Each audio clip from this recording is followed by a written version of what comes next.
9 বছরের বালক দাঁড়ায় বলে, বাদশাহ যদি অনুমতি দেন আমি আপনার প্রশ্নের জবাব দিব। বাদশাহ হারুন রশিদ খুশি হয়ে দেও কই লইব না, সিস্টেম অনুযায়ী সামনে নিয়ে আসেন। বাদশাহ হারুন রশিদ তিনি একদিন রাস্তার রাজপ্রাসাদে অনেক বড় বড় আলেমরে দাওয়াত দিলেন। ওলামায়ে কেরামের কাফেলা চলে আসলেন হারুন রশিদের রাজপ্রাসাদে, সুন্দর মেহমানের আপ্যায়নের ব্যবস্থা করলেন। ওলামায়ে কেরাম আপ্যায়িত হলেন, সব খাইয়া লইয়া রাজপ্রাসাদে বসছেন।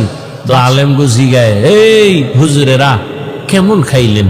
আলহামদুলিল্লাহ। মেহমানদারি ঠিকঠাক হয়েছে? বলে আলহামদুলিল্লাহ। তো আপনাদের ডাকছি, জিগাইবেন না কেন ডাকছি? জি বাদশাহ মহারাজ, কেন ডাকছেন? কয় বেশি আমার একটা জিনিস জানার জন্য ডাকছি। কি? আমাকে আপনারা সমস্ত আলেমরা বলবেন, আজকে আমাকে ফতোয়া দিয়া যাবেন। আমি বাদশাহ হারুন রশিদ, আপনারা চিনেন তো? কাহা চিনি। আমাকে বলেন আমি জান্নাতি নাকি আমি জাহান্নামী, বাস এটার ফতোয়া দিয়া যাবেন, আর কিছু না। সব উলামায়ে কেরাম এক আওয়াজ দিলেন, কে জান্নাতি কে জাহান্নামী দুনিয়ার কোন আলেমের বলার ক্ষমতা নাই। হ্যাঁ এতটুকু বলা যাবে, আপনি ভালো কাজ করেন তো জান্নাতের পথে আছেন, জান্নাতি বলা যাবে না। আপনি অন্যায় করেন বলা যাবে জাহান্নামের পথে আছেন, কিন্তু জাহান্নামী বলা যাবে না। বাদশাহ হারুন রশিদ মজাক করে, কথা আপনাকে খাওয়াইয়া হইল কি? যেই পরিমাণ খাওয়াই নাম, একটা লাইন তো কইরে দিবেন। জান্নাতিও বলতে পারবেন না, জাহান্নামীও বলতে পারবেন না, তা আমি আপনাকে খাওয়াইয়া লাভ হইল কি? দুঃখ, সমাধান পেলাম না। বিদায় দিবেন ভাব।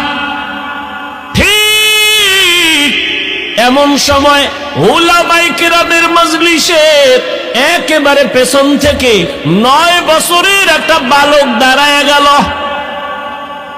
বালক দাঁড়ায় বলে, বাদশাহ বেয়াদবি যদি ক্ষমা করে দেন আপনার প্রশ্নের জবাবটা আমি দিব।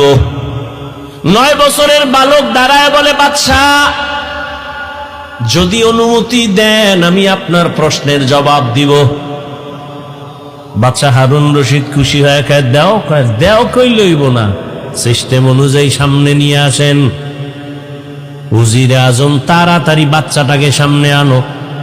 9 বছরের বালক দাঁড়ায় কয়, বাদশাহ প্রশ্নটা আবার করেন। প্রশ্ন হলো আমি হারুন রশিদ জান্নাতি না জাহান্নামী? বাচ্চা 9 বছরের বালক কয়, জবাব দেওয়ার আগে আমার